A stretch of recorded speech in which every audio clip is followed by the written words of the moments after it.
Aujourd'hui, maxi essai de la MG4 électrique Urban. C'est la surprise du chef, c'était pas forcément prévu, mais il y a tellement de choses à dire sur ce véhicule-là qu'on est obligé de lui faire un gros format. Bienvenue à vous, lâchez votre like et votre abonnement si vous n'êtes pas encore abonné à la chaîne. On va laisser un petit mot au sponsor de la vidéo du jour sans lequel cette vidéo justement ne serait pas possible. Et on attaque directement avec l'essai géant de cette MG4 électrique Urban. C'est parti. Cette vidéo vous est présentée par Ovoco.fr, le marché numéro 1 de la pièce détachée d'occasion. Sur le site d'Ovoco.fr, vous pourrez trouver des millions de références, 43 millions de références de pièces détachées d'occasion auto. Elles sont situées dans des cases qui sont disséminées à travers toute l'Union européenne, avec toutes les marques disponibles possibles, de la Youngtimer jusqu'à la voiture la plus récente. Et chose nouvelle avec Ovoco, vous avez désormais une garantie sur certains de vos achats. Et donc si vous avez une pièce qui tombe en panne au bout d'un certain moment, vous pouvez la renvoyer. Ovoco s'en charge. Et en plus, le nombre de casses et de vendeurs partenaires augmente d'année en année, puisqu'on est maintenant à plus de 7000 partenaires enregistrés sur Ovoco. Vous avez mon code promo DeviAuto, 15% sur vos frais de livraison. N'hésitez pas à aller rendre visite au site, cliquez sur le lien dans le commentaire épinglé ou dans la description. Merci à Ovoco de soutenir cette chaîne. On retourne à l'essai de la MG4 Urban. Donc cette MG4 électrique déclinaison Urban, il faut d'abord la présenter. On est donc là sur une berline compacte de 4,40 m. Oui, c'est 11 cm de plus que la MG4 classique. Une voiture que MG voudrait nous classer dans la catégorie des citadines, comme le nom Urban l'indique. La voiture commence à partir de 19 990 € et aussi avec des loyers plutôt intéressants si vous allez regarder sur le site internet. Ce qui explique peut-être pourquoi elle est quasiment en rupture de stock et pourquoi vous ne pourrez pas vous la faire livrer avant avril 2027. Aujourd'hui, on est avec la déclinaison Luxury qui s'échange presque à 29 000 €. Donc on a quand même 10 000 € de plus par rapport à la version petite batterie. Mais quand on compare cette voiture à la concurrence, eh bien, elle commence toujours entre 5 000 et 10 000 € de moins. Cupra Born, Volkswagen ID.3, Mégane E-Tech. Parce que oui, qu'on se le dise tout de suite, cette voiture est une berline compacte et non une citadine. Et ça se voit quand on regarde l'extérieur du véhicule, parce qu'on a quelque chose de long, 4,40 m, mais surtout un véhicule avec un capot assez court qui pourrait presque nous rappeler les mini-spaces de l'époque. Bon, je m'engage peut-être un petit peu beaucoup, mais entre une Ford C-Max de l'époque et cette voiture, il n'y a pas grand-chose qui les sépare. Et on le verra, à l'intérieur, ça aura son importance. En tout cas, au niveau du style, pas grand-chose à dire chez MG. La voiture n'est ni moche, ni jolie, malgré cette couleur d'un bleu pétant que je ne vous recommanderai pas parce qu'en tout cas, c'est pas mon goût du tout. La seule fulgurance qu'on aura en termes de design, ça va être à l'arrière, avec ces feux qui vont être rejoints par une ligne lumineuse, une bande de LED rouge. On a un aspect plutôt bizarre, surtout de profil, avec des pneus 17 pouces maximum, qui paraissent presque perdus, là, dans la carrosserie. À l'intérieur, c'est du classique. Oui, la présentation est moins cossue, moins travaillée et moins recherchée que dans la MG4 classique, d'où le prix moins élevé. Par contre, on a une habitabilité d'enfer. La place, j'y reviens juste après pour l'arrière, est juste phénoménale. Concernant la qualité d'assemblage, c'est plutôt sérieux, même si les matériaux sont légèrement plus cheap que sur la MG4. Très bon point au niveau de l'ergonomie. Une console centrale qui permet de gérer la climatisation. Et oui, les modes de ventilation, la puissance de ventilation et surtout la température. Donc on n'a pas besoin d'aller taper sur le smartphone géant, enfin l'écran central, excusez-moi, pour aller régler la climatisation et la ventilation. Et ça, c'est une très bonne chose. C'est quelque chose qui se généralise chez MG et je ne peux que les encourager à continuer sur ce chemin. Le volant qui est en face de moi, vous connaissez à connaître MG, donc vous savez que c'est le même depuis des années. Pareil pour l'écran, il est plutôt lisible et sympathique à regarder, même s'il a de gros bords et qu'il est plutôt intégré à l'arrache. L'écran central, on a toujours ce problème de système d'exploitation assez lent, assez pénible à utiliser, surtout au démarrage. On a des lags. Il est compatible Apple CarPlay et Android Auto. Au niveau des sièges, on a une ergonomie qui est plutôt basique. L'assise est plutôt bonne, le maintien est primaire et tout simplement minimum parce qu'on n'est pas sur une voiture sportive. Bref, elle fera le boulot, tout comme Dacia fait le boulot à ce niveau-là. Et surtout, on a de la place. Je l'avais oublié de le dire, mais on a un rangement en dessous qui profite en fait de la place qu'on gagne avec la voiture électrique. Et c'est devenu tellement classique qu'on se rend même plus compte de la chance d'avoir ces places-là dans les voitures électriques. À l'arrière, comme je vous l'ai dit, on a de la place, mais genre énormément de place. Regardez l'espace que j'ai au genou par rapport à mon siège. Ceci est ma position de conduite. En fait, on a plus de place que dans des SUV étriqués. Je crois qu'on a plus de place que dans une Scénic, par exemple. Et ça, c'est l'avantage d'être repassé sur une traction à l'avant. On gagne beaucoup de place à l'arrière et au niveau du coffre aussi, on a des bus d'aération pour les passagers arrière. Tiens à rappeler, pour la blague, que la Mazda 3, voiture que j'adore, n'a pas de bus d'aération à l'arrière pour ses passagers. Le coffre est absolument incroyable pour un véhicule de ce gabarit. 480 litres lorsqu'on enlève le double fond. J'ai tellement de place, c'est ahurissant. Je peux mettre ce que je veux là-dedans et je crois que c'est certainement le meilleur coffre de la catégorie parce que ça dépasse celui d'une Mégane, ça dépasse celui d'une ID3 qui avait déjà un bon coffre pourtant. Mais avant de partir sur la route, il serait quand même de bon ton de vous expliquer ce qu'on a sous le capot. Donc moteur à l'avant, traction. Sur la petite batterie, on va avoir 43 kWh pour 149 chevaux, une autonomie annoncée de 325 kWh WLTP. Et sur la grosse batterie de 54 kWh, on va monter à 160 chevaux pour 405 km sur la version la plus UP. Mais avant de partir, tiens à vous rappeler que mon site internet est disponible avec mes différentes offres d'accompagnement à l'achat d'un véhicule, avec du conseil sur mesure, et la liste d'attente pour le guide numérique qui arrive à la rentrée en septembre est toujours ouverte. Cliquez sur le lien dans la description et dans le commentaire épinglé avec Ovoko pour pouvoir y accéder. Allez, sans plus attendre, prenons le volant de cette MG4. Nous voilà partis pour la section essai routier de ce méga essai de la MG4 électrique urbaine. Pour ceux qui ont déjà ce véhicule, vous êtes sacrément chanceux. Oui, après plus de 700 km à son volant, alors des choses à dire, il y en a forcément, ça c'est sûr. On n'est pas sur la voiture du siècle, on est sur une voiture qui est presque même ennuyante. Ennuyante, mais on ne lui demande pas autre chose. Ce qu'on lui demande, c'est de pouvoir nous transporter d'un point A à un point B, sans aucun souci, avec une forme de fiabilité, un bon châssis, en sécurité aussi, mais surtout avec une consommation mesurée. C'est beaucoup de mots pour dire que la voiture est juste géniale au niveau de son coût d'usage. Comment ça se passe au niveau de la conduite, au niveau du châssis, au niveau de la direction et compagnie? Globalement, ça se passe plutôt bien. On est sur une bonne voiture, même si on n'est pas au niveau des références européennes. Je vais la comparer à la Mégane E-Tech, je vais la comparer à la Volkswagen ID3, et non pas aux citadines, parce que même si le service marketing de MG s'évertue à nous expliquer que cette voiture est une citadine, ça ne l'est pas. 4,40 m, on est à 15 cm au-dessus d'une citadine sur le classement officiel, on n'y est pas. Par contre, oui, c'est une excellente voiture urbaine, il faut le dire tout de même, la direction n'est pas forcément ultra consistante et précise. Mais ça, c'est seulement lorsqu'on l'emmène au bout de ses capacités, ce qui n'est pas ce que demande ce véhicule. C'est un véhicule qui se conduit tranquillement, c'est plutôt bien suspendu, même si vous l'entendez peut-être, c'est un peu sec au niveau des retours. Donc on a un amortissement qui, lui, est un peu ferme quand même. Et on a pourtant uniquement là sur cette finition luxury des jantes 17 pouces, ça n'aide pas énormément. À voir ce que ça donnerait sur une version 16 pouces. Mais on a quelque chose qui n'est pas foncièrement désagréable, même si c'est pas forcément le truc le plus confortable dans lequel j'ai pu m'asseoir. Ça m'a pas dérangé sur les presque 800 km que j'ai parcouru à son bord en tout cas. Et le châssis, lui, fait le minimum. Faut pas se faire avoir par la puissance disponible. On a quand même 160 chevaux. Lorsqu'on va accélérer, la direction, elle va un petit peu louvoyer. Donc le train avant peut se faire déborder, même si je crois qu'MG a bien géré sa gestion électronique pour éviter d'avoir de l'ESP qui s'active à tout va. Ne vous emportez pas avec la puissance et le couple disponible qui est conséquent, c'est une voiture électrique, et de se dire qu'une voiture à ce prix-là, avec autant de puissance disponible, avec de l'aisance pour s'insérer, pour dépasser, c'est plutôt intéressant. Maintenant, sur le freinage, c'est là que ça devient intéressant. C'est pas la première MG qu'on conduit, ni même en électrique, mais on voit que MG améliore vraiment sa façon de voir, de concevoir ses voitures, notamment au niveau du freinage, puisqu'on n'a pas moins de 5 modes de freinage disponibles sur le véhicule. 5. Vous allez avoir le classique niveau de régénération, 1, 2 ou 3, un mode adaptatif, donc il sera automatique selon ce qu'il verra en face de lui avec le radar, et un mode one pedal. Bon, le problème du mode one pedal, c'est qu'on ne peut pas l'activer sur un raccourci volant, on est obligé de passer par l'écran, et ça c'est vraiment très dommage.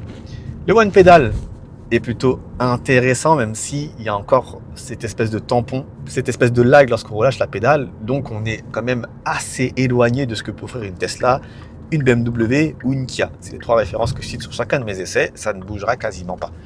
Et là, du coup, on rentre sur la francilienne, ça va me permettre de vous parler d'agrément, et là, vous voyez, j'ai aucune difficulté à me mettre au pas de course, on arrive dans la voie d'insertion. Je rentre quasiment à la vitesse des gens qui sont déjà sur la voie et je m'insère 90 km/h. Et ça, je trouve ça juste génial. Alors, c'est le cas de toutes les voitures électriques. Même avec une Twingo aujourd'hui, je peux faire ça, c'est vrai. Mais là, c'est d'autant plus appréciable parce que même si c'est pas ma voiture, je sais que c'est une voiture qui ne coûte quasiment rien à rouler. Alors oui, on a pas mal de couples et une bonne marge de puissance entre guillemets jusqu'à 110-120 km/h. Au-dessus, le véhicule aura un peu plus de mal à reprendre, mais vous ne serez jamais en danger, que ce soit en insertion, que ce soit sur une montée. Là, on est en train de monter pour s'insérer, vous avez vu, c'est passé tranquillement. Donc là-dessus, aucun souci. On va en profiter pour évoquer les ADAS. Conduite semi-autonome de niveau 2, donc c'est-à-dire centrage dans la voie automatique. On n'y est pas trop. Alors, j'ai l'impression que la voiture hésite un tout petit peu pour se centrer dans sa voie. C'est pas forcément ça. Même si MG a confié, me semble-t-il, son module de conduite autonome à une autre entreprise, c'est un peu mieux que sur les premières MG, c'est sûr. Mais on est encore un petit peu loin des standards européens, il faut quand même l'avouer. Après, j'ai pas beaucoup utilisé centrage dans la voie durant mon essai. J'ai beaucoup conduit la voiture, entre guillemets, manuellement. Et le niveau de régénération de freinage, parce que je pense que certains vont demander, je roulais constamment au niveau modéré, donc le niveau 2. Je vais le signer avec ma main. C'est le niveau 2 de régénération de freinage qui est pour moi le meilleur compromis entre récupération d'énergie et maintien de l'allure. Et pour finir sur les ADAS, on va pouvoir parler d'alertes de sécurité. Est-ce qu'elles sont intrusives ou pas? Eh ben, je ne sais pas. Pas parce que je ne les ai pas testées, parce qu'en fait, on a un bouton qui permet de couper directement toutes les ADAS avec juste un swipe. Il faudra juste s'assurer d'être sur la position park de votre batte de vitesse pour le faire. Ça fait du bien. Toutes les alertes sont désactivées. Et entre vous et moi, on sait très bien que le but, c'est pas vraiment de profiter de ces alertes, mais surtout de savoir rapidement comment s'en débarrasser, parce que ça nous empoisonne sacrément la vie.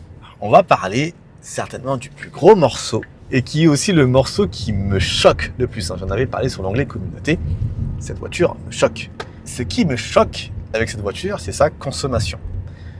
Il faut savoir que la voiture, elle est homologuée entre 14 et 15 kWh au 100 km. En WLTP, avec cette finition-là, Luxury, les gens de 17 pouces et l'équipement conséquent. Ce qui nous donne une autonomie annoncée de 405 km sur la version la plus équipée. Je roule cette version tout équipée depuis plus de 15 jours maintenant. Je la rends dans pas très longtemps, la voiture, et j'ai parcouru 753 km. La consommation cumulée sur ces 753 km, elle s'élève à 12,2 kWh au 100. J'ai pu réaliser un 100 à 0% avec 460 km au compteur. Donc, j'ai largement surpassé l'homologation WLTP. Et là, vous allez me dire, oui, mais Davy, c'est parce que toi, tu fais de l'éco-conduite. Oui, tu gères ça. J'ai dit, alors déjà, parmi vous, il y a de meilleurs éco-conducteurs que moi. Et de deux, non, je cherche pas particulièrement à éco-conduire avec ce véhicule. Et il m'offre des consommations complètement dingues. Et ces consommations, elles sont faites dans un contexte de canicule. Là, il fait encore chaud. Je voulais faire l'aller-retour avec un essai, un voyage consommation sur Nevers. J'ai pas pu le faire parce que du coup, la 6 est fermée. Force à nos soldats du feu qui luttent contre l'incendie de Fontainebleau au moment où je filme cette vidéo. En ville, sur certains trajets très spécifiques, j'ai pu descendre en dessous des 9 kWh au 100. En mixte, avec de l'autoroute un petit peu sur mon trajet domicile-travail. On va dire le trajet qui me met de chez moi jusqu'à mon bureau, qui comporte un petit peu de francienne à 90 et 110 km/h, traversée de ville, etc., etc. Généralement, sur ce trajet-là, j'étais jamais à plus de 11 kWh au 100. Et sur autoroute, on va tester, parce que sur autoroute à 130 km/h, j'ai une petite idée, mais je sens qu'on est à moins de 20 kWh. Mais de toute façon, on va y aller. On va y aller. Mais tout ça pour vous dire que cette voiture ne consomme rien, ça doit faire peut-être 3 fois que je le dis, et je recharge quoi qu'il arrive près de chez moi à 29 centimes le kilowattheure. Je n'ai pas de maison pour charger à domicile, mais je charge constamment soit sur une borne publique, soit sur une borne Electra à 29 centimes le kilowattheure. Et avec cette consommation-là, je le mettrai en incrustation, on est très facilement en dessous des 4 € les 100 km. J'ai fait 755 km, je n'ai mis que 20 € de recharge. Lorsque je vais me recharger jusqu'à 100%, parce que je dois faire les calculs jusqu'au bout, c'est presque 800 km m'ont coûté probablement moins de 40 €. C'est imbattable. Certes, je peux comprendre ceux qui me disent que oui, l'État n'attend que ça pour nous taxer derrière sur l'électricité. Ok, mais pour l'instant, ceux qui roulent en électrique depuis 10 ans, ils ont économisé des dizaines de milliers d'euros sur leur facture d'énergie, de transport, de carburant, appelez ça comme vous le souhaitez. Mais bon, on va pas digresser plus longtemps que ça, on va aller tester cette voiture en conditions réelles et on est parti sur un petit essai consommation dont vous connaissez déjà la formule. Allez, go! On arrive à la barrière de péage, même si je peux plus vous le montrer parce que ma batterie sur la caméra ici est décédée, elle est faible. Donc on va pouvoir la recharger durant le trajet. L'expérience sera moins agréable visuellement que d'habitude. Vous pourrez même pas voir l'accélération. Vous allez devoir rester en plan fixe tout du long. On passe le badge. Allez Albert, on y va à fond. Et je vous dis top quand je suis à 130. Ouais, quand même.